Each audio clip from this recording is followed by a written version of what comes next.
On the 10th of February, 2026, a police department in a small city in upstate New York called a press conference to close a file that had been open for 61 years and 11 months. The file was about a 12-year-old girl who went out on a Sunday afternoon in March of 1964 and did not come back. They found her 4 days later, on a wooded slope outside town, underneath 320 pounds of rock that somebody had carried there and stacked on top of her. In the first 7 months, the police in that city questioned 300 men. The newspaper and the local radio station put up a reward. The case file grew to almost 6,000 pages. Nobody was ever arrested. The man they finally named had been dead for 21 years. He had lived his whole life in that same city. He had never once been questioned. And to prove it was him, in November of 2025, they had to get a court order and dig him out of his own grave. This is how a case with no witness, no confession and no suspect gets solved 62 years late, and what it cost, and who had to be asked. Elmira, New York, sits in the valley of the Chemung River, about 10 miles north of the Pennsylvania line, in the southern tier of the state. In 1964 it was a city of around 50,000 people, which made it one of the larger places in that part of New York. It had railroads, factories, a state reformatory, and a daily newspaper called the Star-Gazette. It also had Mark Twain, who married an Elmira woman, wrote most of Huckleberry Finn in a study on a hill above the town, and is buried in Woodlawn Cemetery on the north side. The streets on the north side were brick, lined with wooden framed houses set close together, with porches near enough that you could hear the neighbor's radio through an open window. It was the kind of city where the police department was small enough that everybody in it knew everybody in it, and where a detective could reasonably expect to recognize most of the names in his own case file. It was also, by 1964, a city that had already started to go the way that every small industrial city in that part of America went. The factories were still open. The passenger trains were thinning out.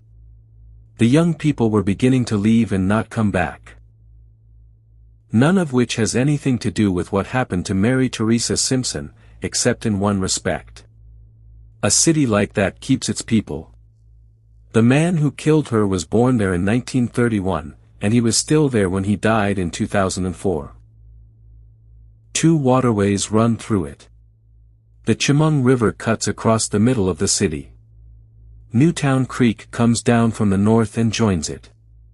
Both of them will matter, in a few days' time, to about 15 men with poles. Mary Theresa Simpson was 12 years old and lived at 410 North Main Street.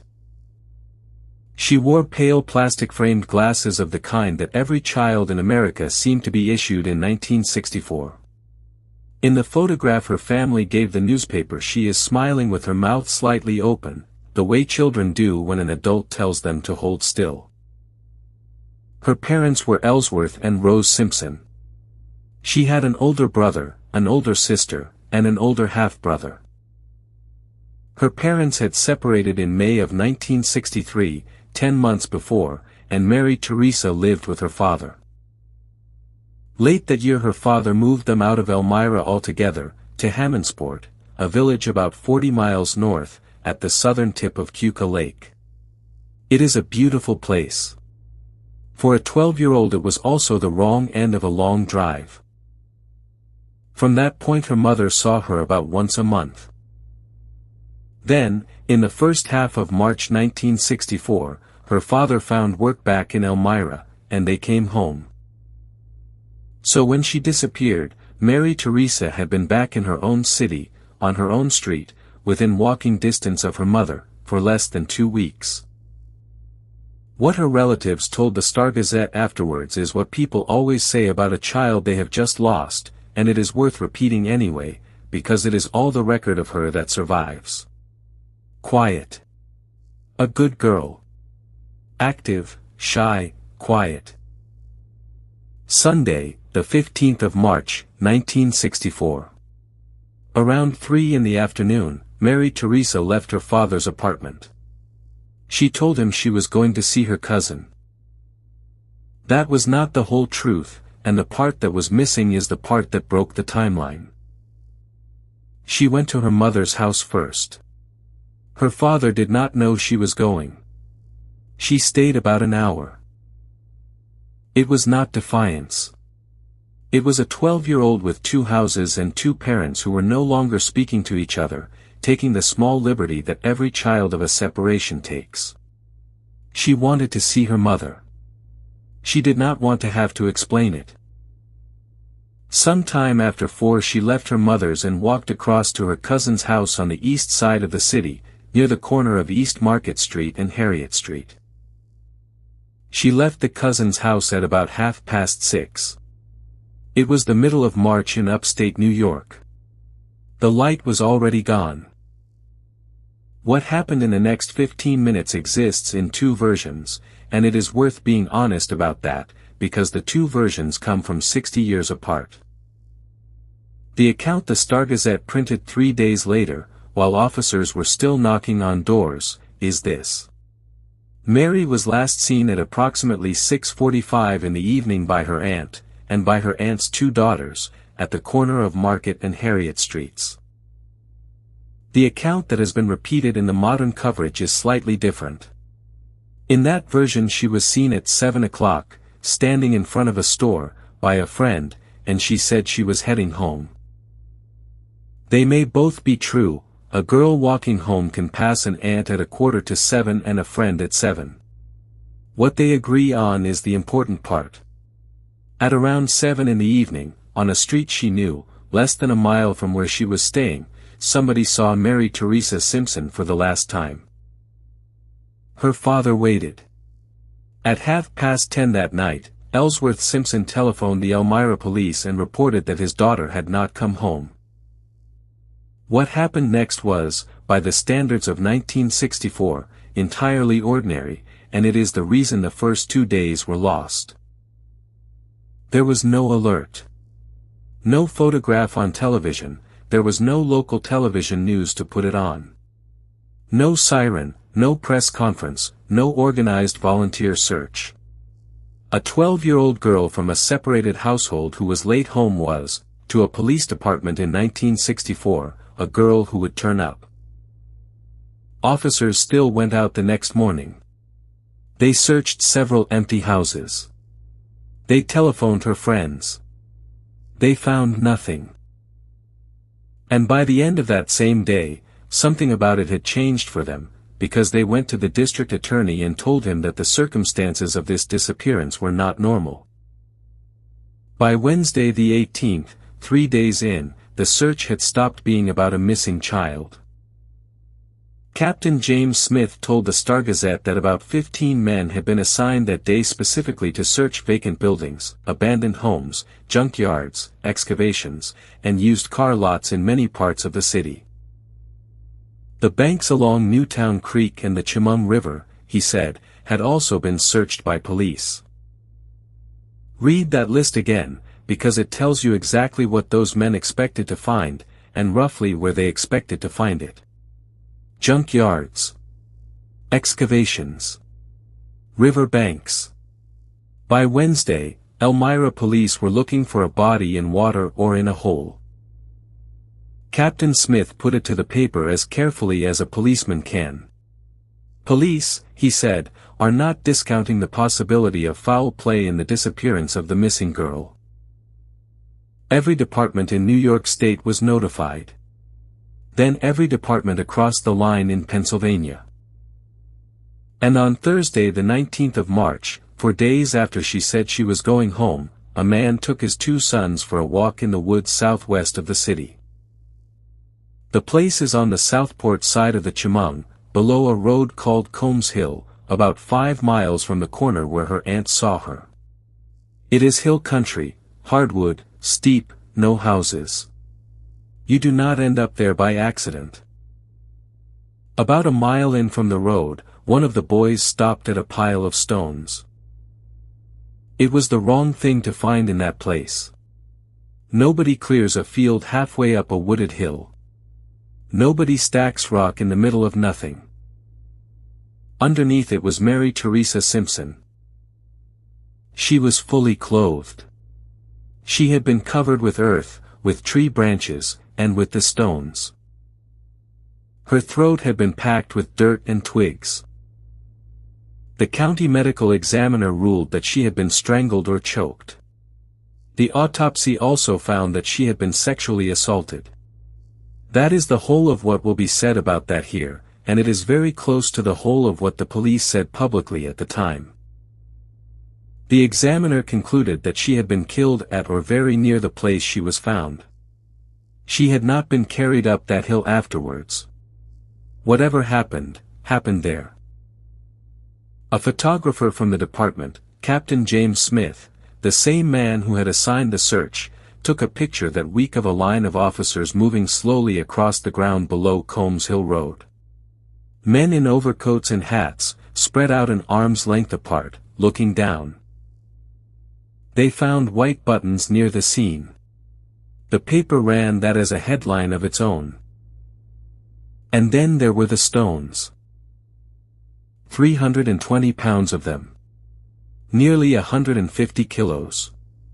That is not a man kicking leaves over something and running.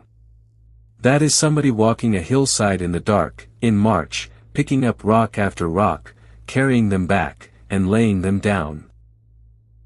Whoever did this was not in a hurry afterwards. He was not frightened enough to leave. That single fact, the weight of the rock, is the thing that hangs over the next 62 years of this file. In October, when the Star-Gazette ran a long piece looking back on the first 7 months of the investigation, that was the number they put in the headline. 320 pounds of rocks, and a little girl's body. What follows is the part that gets skipped in most tellings, because it is not dramatic. It is just work, and then years. By October of 1964, 7 months in, Elmira police had questioned 300 people. 300. In a city of 50,000, with a detective bureau you could count on 2 hands. That is every man with a record, every man seen near that hillside, every man whose neighbor thought he had been acting oddly, brought in and asked where he was on a Sunday evening in March. They chased the leads that a small department chases.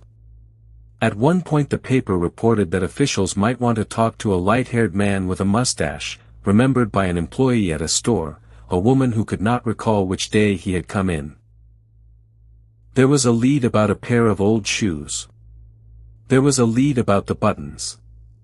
Every one of them was worked, and every one of them ended. The local radio station, WELM, and the Star-Gazette together raised $1,000 in reward money. In 1964 that was real money, roughly $10,000 today. Nobody came forward with anything that held. 8 years later, in 1972, the paper raised the reward to $5,000. The city had not forgotten. It just did not know. The file kept growing. By the end it ran to something close to 6,000 pages, statements, tips, names, alibis checked and rechecked, and all of it leading back to the same place. Detectives retired and handed the box to the next one. In that department the case became the thing nobody talked about, and also the thing nobody ever quite put down. Her mother died not knowing. Her father died not knowing. Her sister Linda, who was 16 years old on the Sunday her little sister did not come home, grew up, married, grew old, and went on not knowing for 6 decades. And somewhere in that same city, a truck driver went to work, came home to his wife and his 3 children, got older, retired, and died. There is a cost to those 300 interviews that nobody writes down.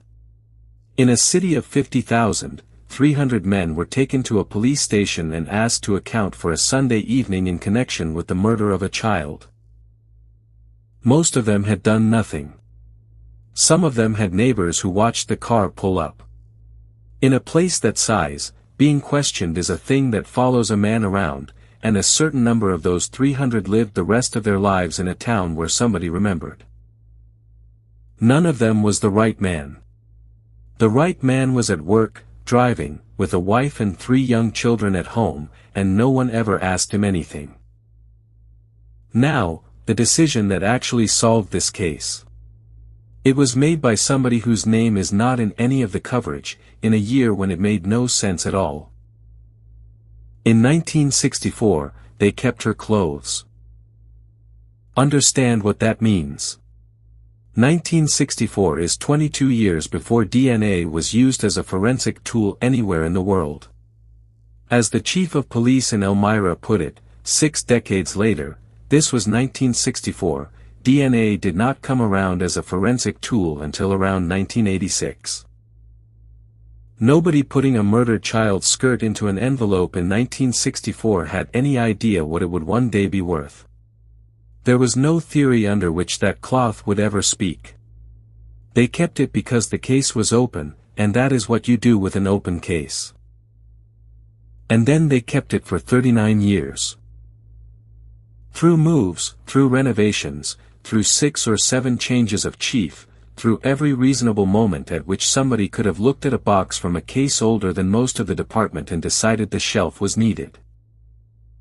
In 2003, the New York State Police Forensic Investigation Center took another look.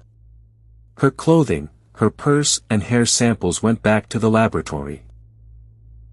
A cutting from her underwear and from her skirt tested positive for semen.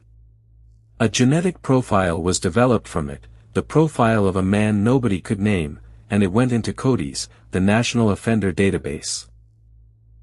No match. In November of 2014 they submitted it again, on the chance that in the 11 years since, the man had been arrested for something and had his sample taken. No match. And that told them something, even though it felt like nothing. Whoever left that DNA had never been convicted of a felony that put him in the system, or he was already dead. Both of those, as it turned out, were true. What broke this case was not a confession and not a witness. It was that the amount of biological material you need in order to name a human being collapsed. In 2022, the Elmira Police Department, working with the FBI, received grant funding from a non-profit organization called Season of Justice. Season of Justice exists for one reason: advanced DNA testing costs money that small police departments do not have. They pay for it. That is the whole organization. It is worth saying plainly.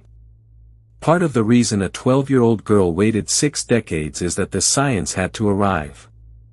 The other part is that a city of 50,000 people does not have a genomics budget, and somebody had to write a grant application. In February of 2023 the evidence went to Othram, a laboratory in the Woodlands, Texas, which specializes in exactly one thing: building a usable genome out of samples that everybody else has given up on.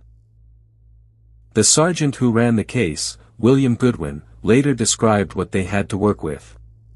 Approximately 0.4 nanograms of DNA. To put that in perspective, he said, that is an extremely small amount of biological material, which is invisible to the naked eye. 0.4 of a gram. 60 years old. Recovered from cloth that had been sitting in a paper envelope since Lyndon Johnson was president. Goodwin was blunt about the cost of that. The limited quantity of DNA, he said, played a role in both the complexity and the time required to move this case forward. What Othram produced was not the same thing CODIS had been looking at for 20 years. A CODIS profile is about 20 markers. It is a barcode. It is excellent at answering one question: is this the same person as that person, and completely useless at answering any other. What Othram builds is hundreds of thousands of markers across the whole genome. That is not a barcode. That is a family tree, written down, in a language that can be compared with the DNA of people who have never been arrested in their lives. Because that is the trick, and it is why nearly every cold case you now hear about is being solved. The killer does not have to be in a database. His cousins do.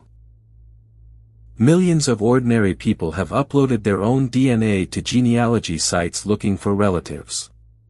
A number of those sites allow law enforcement to search, with permission. So the profile from a skirt in 1964 went into that pool and came back not with a name, but with a scatter of distant relatives. Third cousins. Fourth cousins. People who shared a great-great-grandparent with a man nobody could identify. From there it becomes paperwork. The FBI's forensic genetic genealogy team built the trees backwards: census records, marriage records, obituaries, birth certificates, and then pruned them. Wrong age, cut. Wrong state, cut. Dead before 1964, cut. Not in Chemung County that March, cut.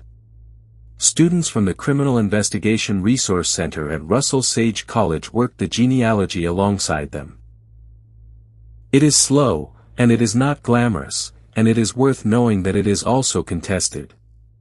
Building a family tree out of a crime scene sample means reading the DNA of people who never consented to be read, in order to find a relative they may not know they have. The genealogy sites that allow it require users to opt in. The ones that do not, in principle, stay out of it. There have been arguments about how well that line holds, and there will be more, and they are worth having. But the arithmetic in this particular case is not complicated.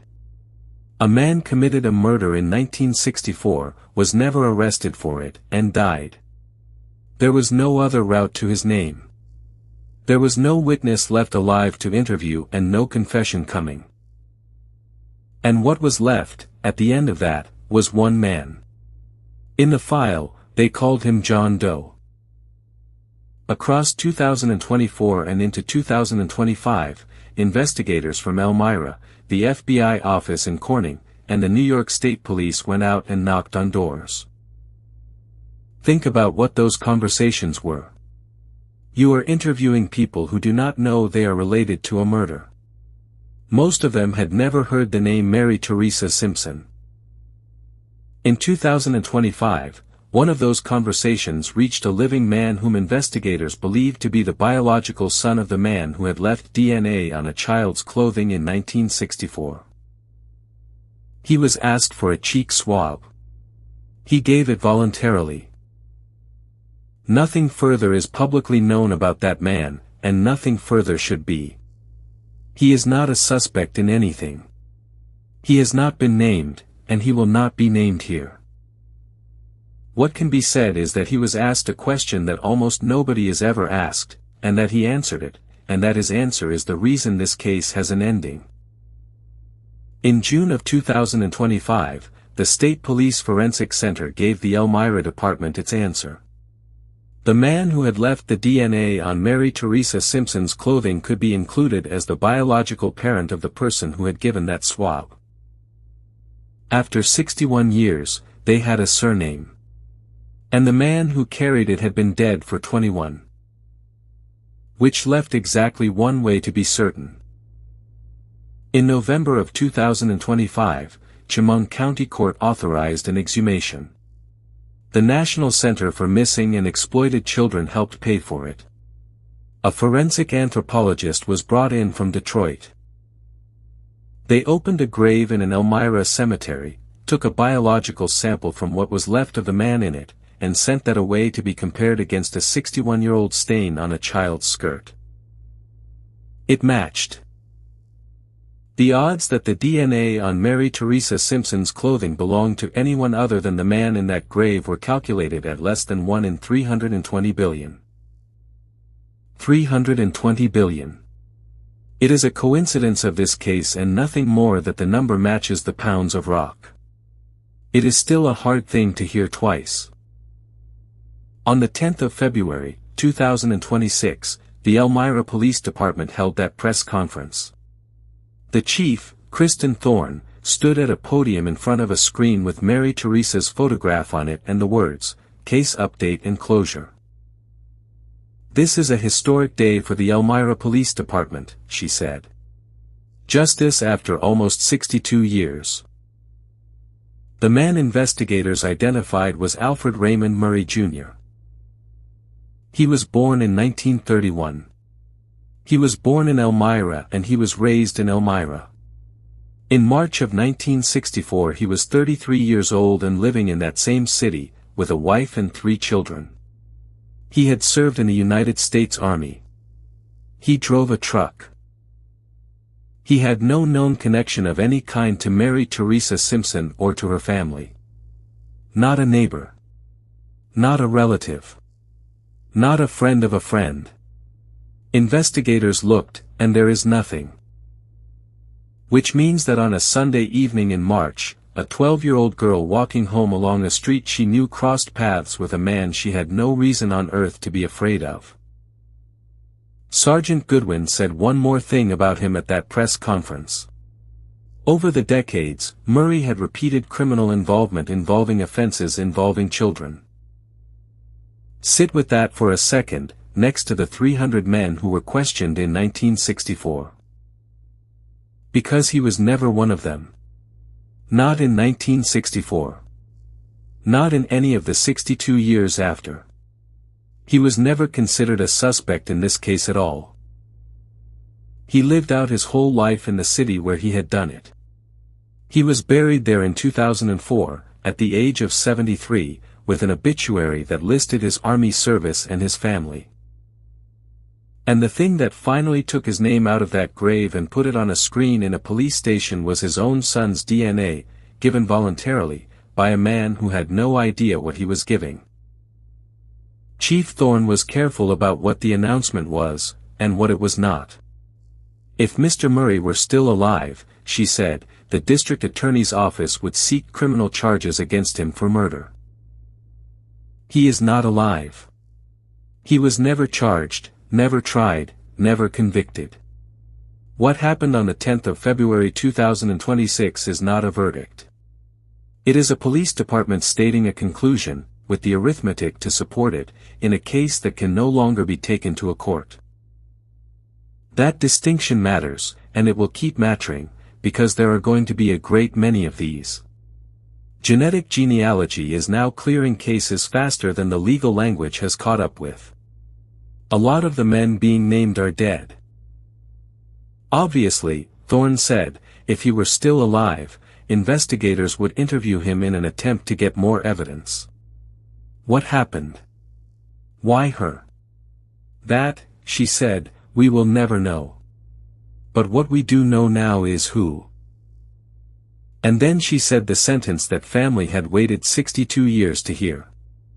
I hope the family members here know this case was never forgotten. Mary Theresa was never forgotten. Her sister Linda Galpin was in that room. She was 16 when Mary Theresa did not come home. She is in her late 70s now. It affected me really badly, she said. I wanted to jump in the casket. My dad had to pull me back. I lived through it for years, and cried, and suffered heartache all this time. Like I told everybody, she said. I did this for my mom. It's going to take me a little while for it to sink in, she said. And I thank everybody for all their help, how they did it. I'm just happy. There is a temptation, with a case like this, to make it a story about technology. It is not, quite. The technology only had something to work on because a police officer in 1964 put a child's clothing in an envelope for no reason he could have defended, and because 40 years of people after him kept paying to store a box for a case nobody was solving. It worked because a charity paid for testing a small department could not afford. Because a laboratory in Texas would take 4 10,000ths of a gram. Because college students spent months on other people's family trees. Because a national center for missing children paid to open a grave. And because a man in his 60s, asked by a stranger on his doorstep for a swab from the inside of his cheek, said yes, and by saying yes, handed over his own father. Mary Theresa Simpson was 12 years old. She lived at 410 North Main Street. She had been back in her own city for less than 2 weeks.